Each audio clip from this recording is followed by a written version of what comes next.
Jadi itu the point. Coba kita baca lihat Al-Quran bahwa doa itu to the point. Rabbana atina fid dunya hasanah wa fil akhirati hasanah wa qina adzabannar. Rabbi habli min ladunka waliyya yarithuni wa yarithu min ali yaqub. Selesai. Rabbi la tadarni farda wa anta khairul warithin. Singkat-singkat aja kok. Ini setengah jam minta apa? Doa setengah jam. Berapa lembar folio tuh? Berapa item doanya? Oh, banyak banget gitu. Nah, itulah beberapa kesalahan-kesalahan yang kita lakukan, yaitu dong diperbaiki. Nah, kalau kesalahan itu sudah diperbaiki semua, belum dikabul-kabul juga, jangan-jangan ibu-ibu waliullah juga nih. Allah senang melihat tangisanmu di tengah malam itu. Itu. Atau juga sengaja buat dicelengin buat akhirat kan, mau nggak? Doanya nggak ada yang dikabul, tidak ada yang dikabul, disimpan buat akhirat, dikabulnya mau nggak? Jujur dong, mau nggak? Oke, kemudian saya kira mungkin janji Allah malah justru ketika kita bersyukur, Allah berjanji akan ditambah oleh Allah lagi. Walaqad ta'adzana rabbukum la in syakartum la azidannakum wa la in kafartum inna 'adzabi lasyadid. Nah, lalu di mana salahnya saya diundang untuk syukuran walimatul ars, pernikahan syukuran. Setelah itu 3 bulan kemudian bercerai. Di mana ditambahnya? Syukuran malah bercerai. Ada lagi syukuran menempatkan rumah baru. Saya datang, saya ceramah, saya doakan. Baru 1 tahun rumahnya kebakaran. Gimana salahnya? Ternyata Allah itu tahu. Allah itu paham. Tidak mungkin dong Allah. Lu syukuran, gue tambahin. Lu kufuran, gue gambarin. Iya kan? Wal kafartum inna adzabi lasyadid. Ternyata begini. Selesai ceramah, selesai makan, saya diajak masuk ke kamar tidur. Dia tuliskan, ini Pak Kiai, ini ranjang, ini braso. Ini langsung beli dari Itali. Ini harganya sekitar 300 juta. Terus bawa kamar mandi, pakai bak rendam tuh, banyu tuh. Ini dari Onik ini, dari Turki ini. Ini harganya sekitar 400 juta ini. Terus kerannya dilapis emas. Saya mau nanya nih, orang itu tuh syukuran apa pameran? Ditambak apa dibakar? Jadi ternyata syukuran itu bukan hajatan ngundang kiai lalu ditunjukkan. Jadi ternyata dia itu bukan syukuran. Dia lagi pameran kepada masyarakat sekitarnya bahwa gua ini orang yang paling sukses di antara kamu-kamu nih. Apa yang terjadi? Inna adzabi lasyadid. Jadi makanya kita harus tahu.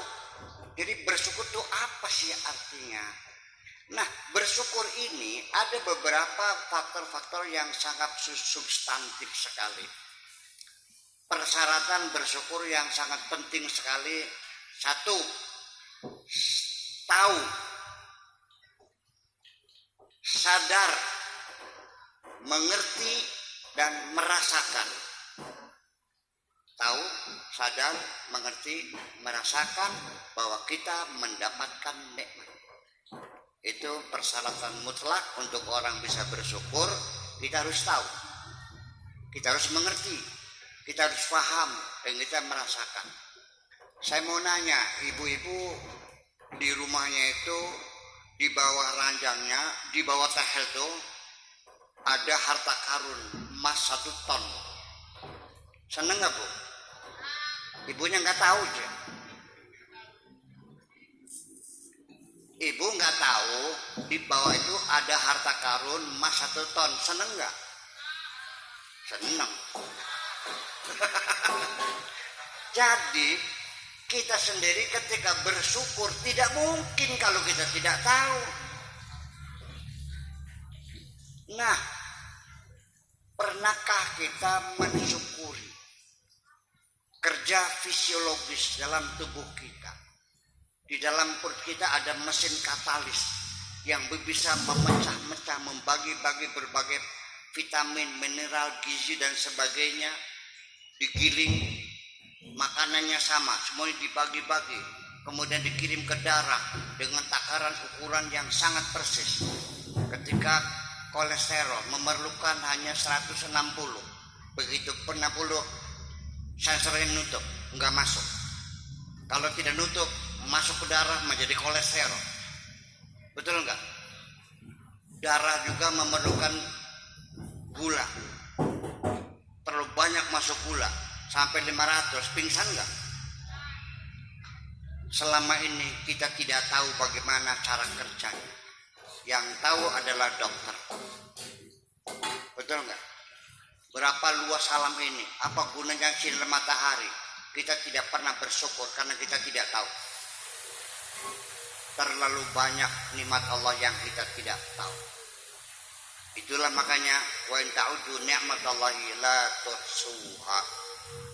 Andaikan engkau mencoba untuk menghitung nikmat Allah, tidak akan terbilang saking banyaknya. Bayangkan. Nah, kemudian setelah itu ada orang punya suami, kerjanya Bu, sampai jam 9 pagi itu di atas sajadah sambil muter tasbih. Suaminya apa? Ngendus dada. Ya Allah, suamiku. Tetangga sebelah barat sudah pergi ke pasar, tetangga sudah pergi ke kantor. Suami gue masih gada-gada bilang. Akhirnya sejadahnya ditarik, disapetin kepalanya, dikiranya tasbih bisa digoreng.